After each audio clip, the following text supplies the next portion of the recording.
Hello welcome welcome to नमस्ते vlog. म चाहिँ आज यहाँ जडीबुटी स्थित तरकारी बजारमा गइरहेको छु। यो बिहानको समयमा चहलपहल एकदमै कम छ, पानी परिरहेको छ, एकदम शान्त शीतल वातावरण छ। यो तरकारी बजार चाहिँ यो भक्तपुर र काठमाडौँको बिचमा रहेको छ। यो चाहिँ फेमस तरकारी बजार हो। यहाँ चाहिँ होलसेल तथा रिटेल दुवै पाइने भए हुनाले होलसेल भाउमा पनि पाइन्छ, रिटेल भाउमा पनि पाइने भए हुनाले यहाँ चाहिँ बिहानको समय अलिक बढी चहलपहल हुन्छ। र सबैभन्दा पहिला म चाहिँ यो फलफुल सेक्सनमा गइरहेको छु। फलफुलमा चाहिँ अहिलेको एकदमै ट्रेन्डी म्याङ्गो, यो बनाना भयो, पपया, यो तरकारीहरू चाहिँ अहिले सिजनल हो। र अलिअलि अभोकाडो पनि देख्न सक्नुहुन्छ भने यो सुन्तलाहरू, यिनीहरू सबै एक्सपोर्ट बाहिरबाट ल्याएको फलफुलहरू हो। यो बनाना चाहिँ हाम्रो नेपालकै हो। यो स्याउ भयो, अनि त्यस पछाडि अरू यो जस्तो यो पोमिग्रेनेट, अनार, यिनीहरू चाहिँ बाहिरबाट आयातित हो। र यहाँ मान्छे अलिक चहलपहल देख्न सक्नुहुन्छ। बिहान चाहिँ होलसेलमा खरिद गर्नेहरू, यो पसलमा लगेर बेच्नेहरूले चाहिँ सामानहरू लिन आउनुहुन्छ। यहाँ चाहिँ ठुलो बजार छ फलफुलको, यो होलसेल बजार हो। यो बल्खु पछाडिको बल्खु ठुलो भयो होइन काठमाडौँको, र बल्खु जस्तै अलिक सानोमा, तर त्यति ठुलो छैन। र सबै खालको फलफुलहरू चाहिँ यहाँ पाइन्छ। र यहाँ आँपको सिजन भए हुनाले आँप चाहिँ धेरै नै देख्न सक्नुहुन्छ। स्याउहरू, वाटरमेलन, यो सबै सामानहरू हजुरहरूले बिहानको टाइममा चाहिँ प्रायः जसो रिटेलभन्दा पनि होलसेल बढी बिक्री हुन्छ। त्यही भएर रिटेलको लागि चाहिँ बिर्सेको अथवा बेलुकाको टाइम सुट हुन्छ।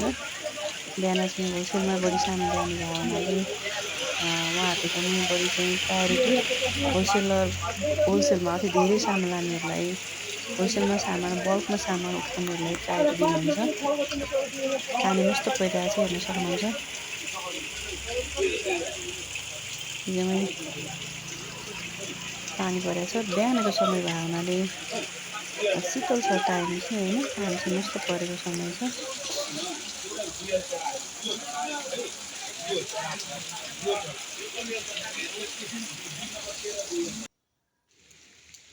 यो चाहिँ ठ्याक्कै त्यो फलफुल, यो चाहिँ पार्क जस्तो ठ्याक्कै त्यो फलफुल पसलको अपोजिट साइड यो पार्क हो। त्यहाँ चाहिँ ठुलो पार्कहरू छ। त्यहाँ चाहिँ बुढाबुढीको छुट्टै पार्क छ, ज्येष्ठ नारीको, अनि ठुला व्यक्तिहरू र बच्चाहरू को लागि छुट्टै पार्क छ। यो चाहिँ अलिक व्यवस्थित प्लानिङ हो र सफा पनि छ यो प्लानिङ।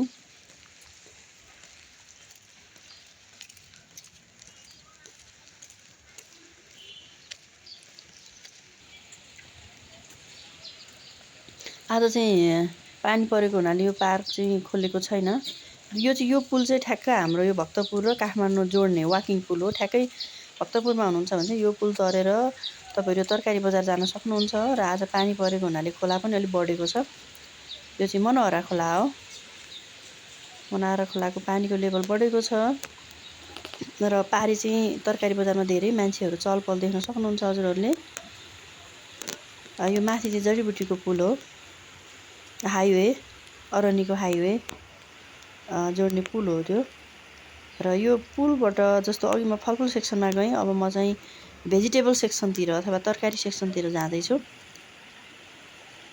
तरकारी सेक्सन अझ बढी भिडभाड देख्न सक्नुहुन्छ हजुरहरूले। यहाँ विभिन्न खालका तरकारीहरू नेपालको विभिन्न ठाउँबाट प्रायः जसो चाहिँ पाँचखाल, धादिङ, अनि नेपाल थोकबाट आउँछ भने, र अरू तरकारीहरू चाहिँ विभिन्न ठाउँबाट आउँछ।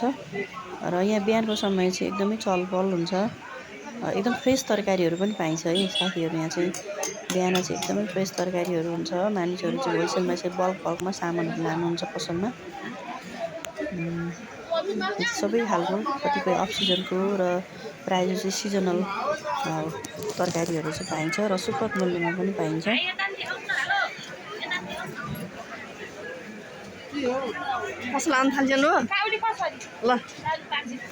एकदम फ्रेस देख्नुहुन्छ तरकारीहरू, सबै खालको तरकारीहरू जस्तो फर्सी, लौका, जस्तो ग्रिन भेजिटेबल्स, क्याप्सिकम भयो। यो ठुलो बजार हो तरकारीको। करेला पनि अहिलेको सिजनल, बिटर ग्राउन्ड, यो बोडी भयो, टमाटो, भिन्डी, भटमास पनि आइसकेको छ साथीहरू है। यो पनि सिजनल हो। बन्दाहरू देख्न सक्नुहुन्छ। मान्छेहरू चाहिँ बल्कमा सामानहरू पसलमा लगेर बेच्नको लागि चाहिँ बल्कमा उठाइरहनु भएको छ।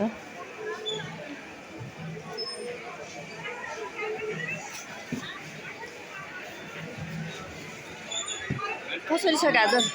गाजर कसरी छ?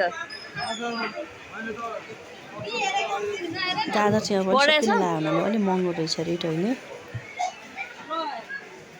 यो तरकारी सब बजारसँगै त्यहाँ अरू पसलहरू, भाँडा पसल, प्लास्टिक पसलहरू पनि छ, जसले गर्दा चाहिँ तरकारी बजार आउने मान्छेलाई ती सामानहरू चाहियो भने सजिलो हुन्छ। यो चाहिँ लसुन, अदुवा, प्याजको सेक्सन हो। Onion, garlic and ginger section.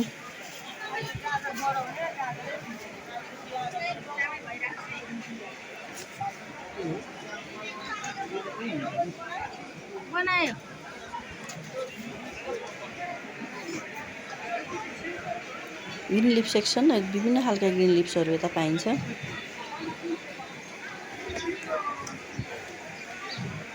सबैजना व्यस्त हुनुहुन्छ।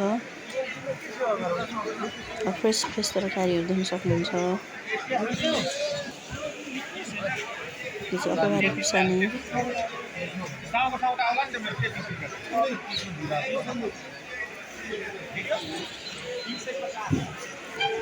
यसरी यहाँ काटेर उहाँले कटर, तरकारी खाने कटर, ज्याकफ्रुट्स करीको लागि पनि युज हुन्छ हरियोमा सानो हुँदा।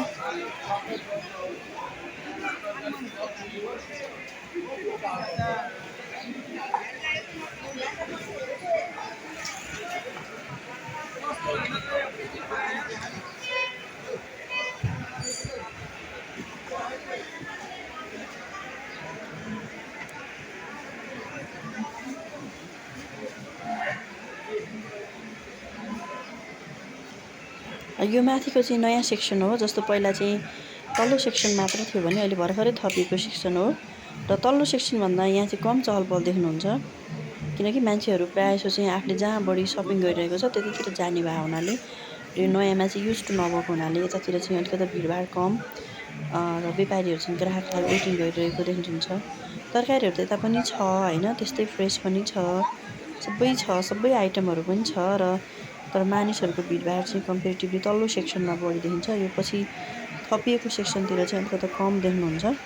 र तल्लो सेक्सनतिर मान्छेहरू एकदमै भिड छ भने माथिल्लो सेक्सनमा चाहिँ अलिकति ग्राहक वेटिङ नै गरिरहेको सपकिपरहरूले त्यस्तो देख्न सकिन्छ।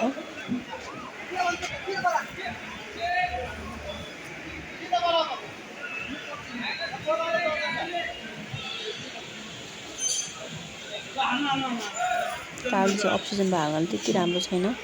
त्यो काँक्रा, खुर्सानी, इस्कुसहरू, करेलाहरू यो भनेको एकदम सिजनल तरकारी हो। सिजनल तरकारी खानु चाहिँ स्वास्थ्यको लागि राम्रो पनि भयो। र फर्सी पनि देख्न सक्नुहुन्छ, ग्रिन लिप्सहरू, यो साग सब्जीहरू।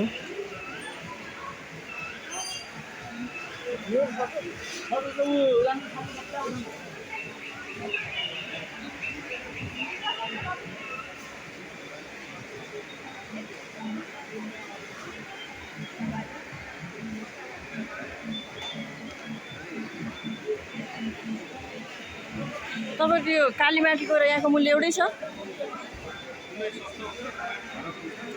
तरकारी चाहिँ कहाँबाट आउँछ? प्रायः कहाँबाट आउँछ तरकारी चाहिँ? कुन ठाउँबाट आउँछ? आउँदा चाहिँ होलसेल रिटेल दुवैको लागि सिजन अनुसार प्रायः कुन ठाउँबाट आउँछ? बजार भनिन्छ यसलाई। बेलुका चाहिँ प्रायः रिटेलमा किन्नेहरू धेरै भिडभाड हुन्छ है। बिहानको समयमा चाहिँ होलसेलमा किन्नेहरूको धेरै भिडभाड हुन्छ।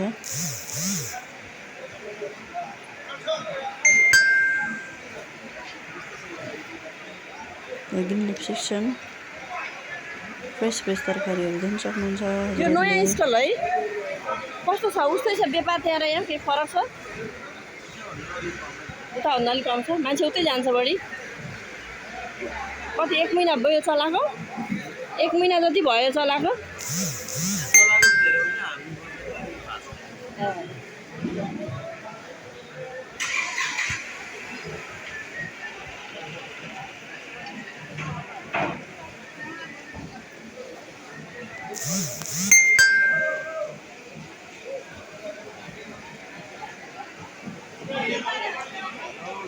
साग चाहिँ यो विभिन्न ठाउँबाट यो फर्सीको मुन्टा, यो पम्किन सुट्स, अनियन सुट्स, साग भयो यो ग्रिन लिफ, विभिन्न जातको लिफहरू चाहिँ यहाँ हामी पाउँछौँ।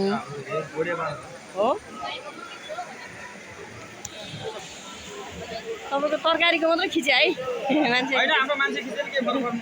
हो यहाँ तरकारी बजार भनेर थाहा हुन्छ नि त यहाँ मान्छेलाई होइन।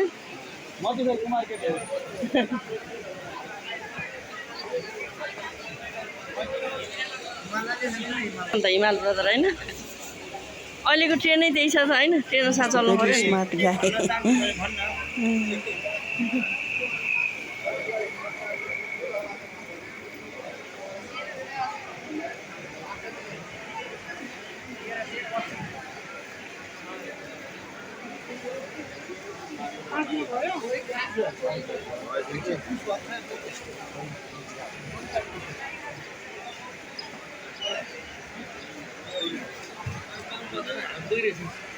फर्सी करेलाहरू यो पुरै सेक्सन इन्स्टलहरूमा तपाईँले भाउको रेट बुझ्दै, जस्तो कहीँ अलिक महँगो भयो भने कहीँ अलिक सस्तो पनि हुनसक्छ। यो चाहिँ फुल सेक्सन र अहिले यो फुल चाहिँ मैले सोधेको थिएँ यो विदेशबाट आयातित हो कि नेपालकै भन्दाखेरि मैले नेपालकै हो भन्नुभएको थियो। र हामी नेपालीहरू पनि उत्पादनतिर अलिकति सजग हुन लागेको जस्तो लाग्यो। एकदमै राम्रो फुलहरू उत्पादन भएको रहेछ, एकदमै फ्रेस, कस्तो राम्रो थियो यो फुल है। मलाई पनि एकदमै लोभ लागेको थियो। त्यस्तो त्यहाँ फुल किनिरहनु भएको थियो मान्छेहरूले। कस्तो राम्रो फुल रहेछ त। यो चाहिँ मैले पुरै सेक्सन देखाएको छु यो तरकारी बजार। र यहाँ विभिन्न ठाउँमा विभिन्न इन्स्टलहरू, विभिन्न खालका तरकारीहरू, विभिन्न ठाउँबाट कलेक्सन भएको तरकारीहरू उहाँले भन्दै हुन्छ सुपर छ, सस्तो छ यहाँ भन्नुहुन्छ। र फ्रेस पनि, फ्रेस तरकारीहरू पनि पाइन्छ। भर्खर पुरै टिपेर ल्याएको सित्तैमा हो एकदमै फ्रेस तरकारी, केही गर्नु परेन।